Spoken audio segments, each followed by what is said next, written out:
Remember not to call out too many. I want to have some fun for myself after I deal with the leader of these insects. Brittany's voice could be heard, sounding like it was coming from miles away.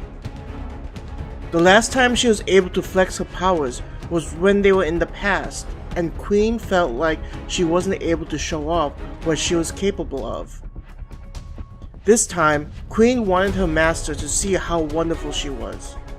Though she may not be as forward as the others, Queen did have feelings of wanting to be spoiled by him. Since her master had left her in charge of this task, Queen was planning on bringing out as much of her power as possible. After what seemed like hours, Queen opened her eyes and saw a large army composed of various dead and undead creatures.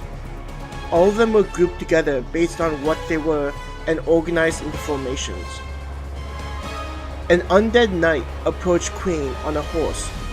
When he was close enough, he unmounted the skeletal horror of a mount and kneeled in front of her.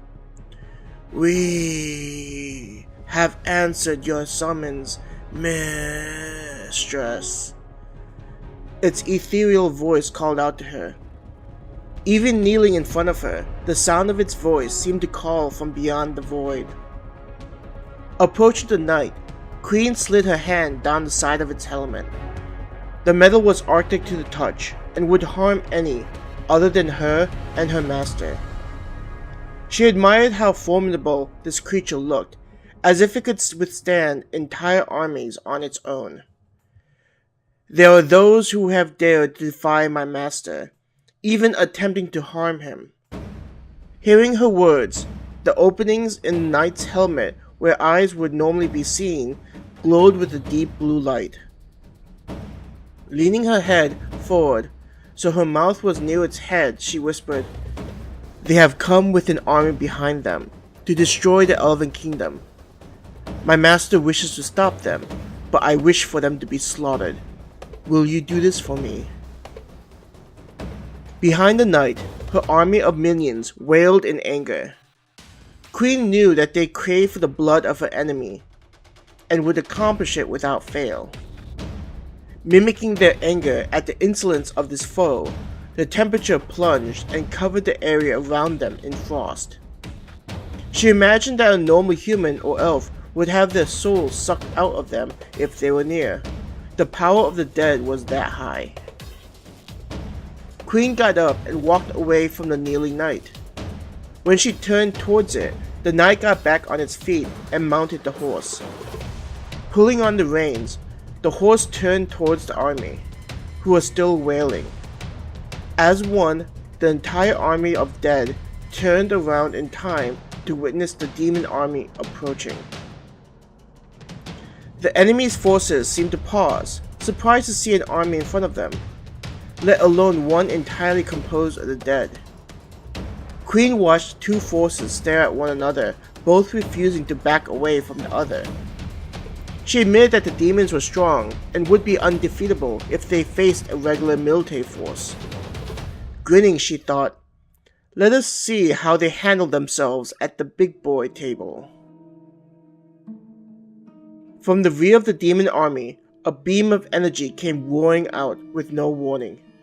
It tore through the air as it raced towards her minions.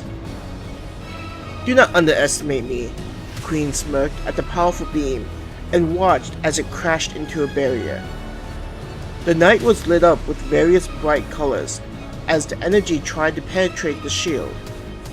It sounded like a long and continuous explosion, demonstrating the power of the individual who created the attack. "Did they think you did not have any minions with magical abilities?" Brittany pondered, confused by the ignorance of the opponent. "Maybe you can ask them," Queen slyly asked. Brittany looked at her and grinned viciously.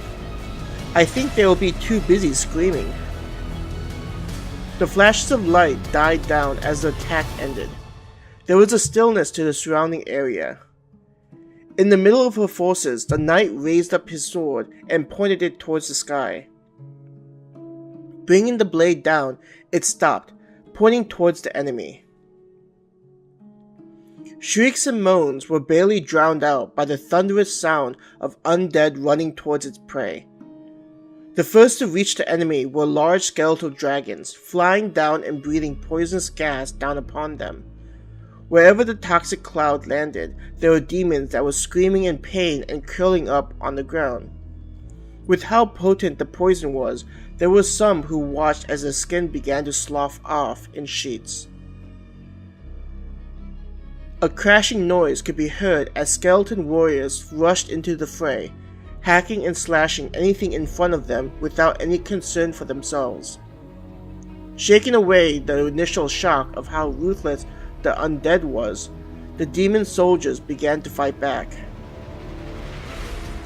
"What are those sisters doing?" Brittany growled, growing frustrated as she watched the demons slowly get overwhelmed by the undead army.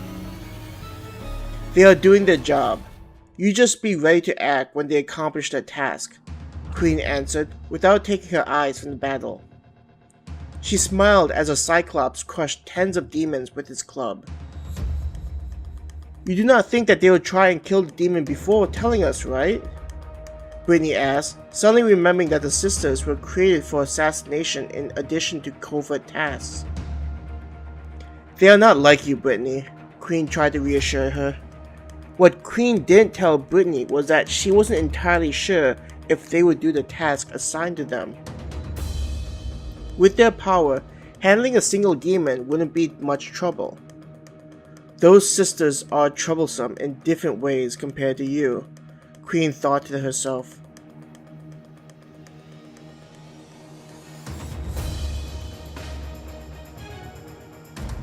"Where did these undead come from?" Meldoristria growled at her subordinates. They had been paving a path through the Elven Kingdom, destroying all the defenses. She enjoyed watching as they tried to stand up against her forces. Her generals were personally trained by her, making them the strongest military force of the Council of 10. The problem was stemming from how her army was being destroyed so easily. She watched as one of the dragons flew down and breathed a wave of toxic fumes, poisoning hundreds. This army was meant to announce their return and demonstrate their power, so she had made sure to gather a large response force to head towards the Elven Kingdom. With her strength, Meldoristria was going to make an example using the elves. Likely, the queen had fled, and so she was anticipating the hunt and capture. Levistria was one who enjoyed breaking her toys, so Meldoristria was going to gift her with the queen. "My lady, our forces are being pushed back, and if this continues, then we will lose all of them," one of her generals advised her. Everyone was in disbelief of the existence of such a strong military force. "How can the elves have such an ally?" another general yelled out. "Mistress, we must call for reinforcements." "You would have our mistress be shamed in front of the others?" A general grabbed the other. "I should kill you where you stand, you coward."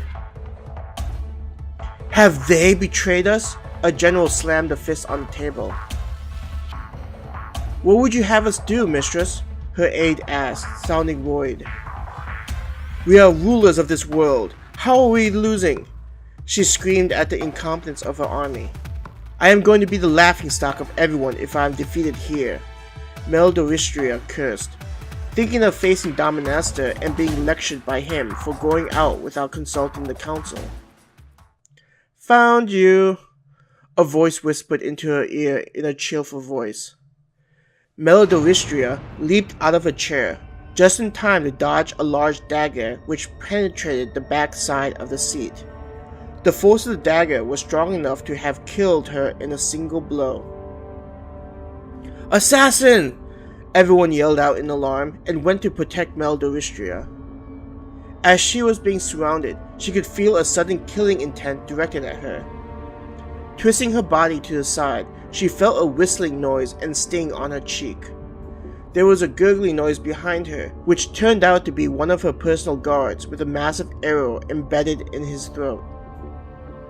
"You have some quick reflexes," the voice teased her. Says more about your skills at trying to kill me, she growled at the voice. A throaty laugh could be heard as the voice answered. Do not misjudge your ability when I am intentionally leaking out my intent before the attack.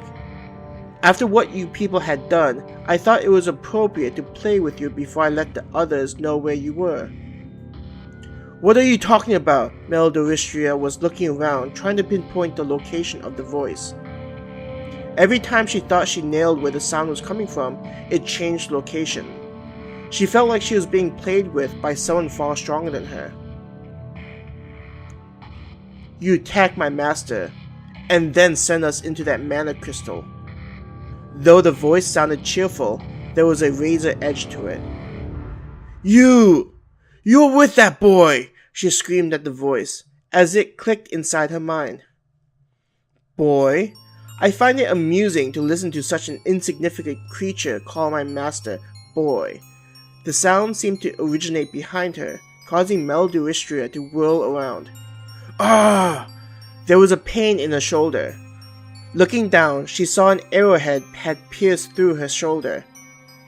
For calling my master boy, and what was that about my skills? The voice giggled.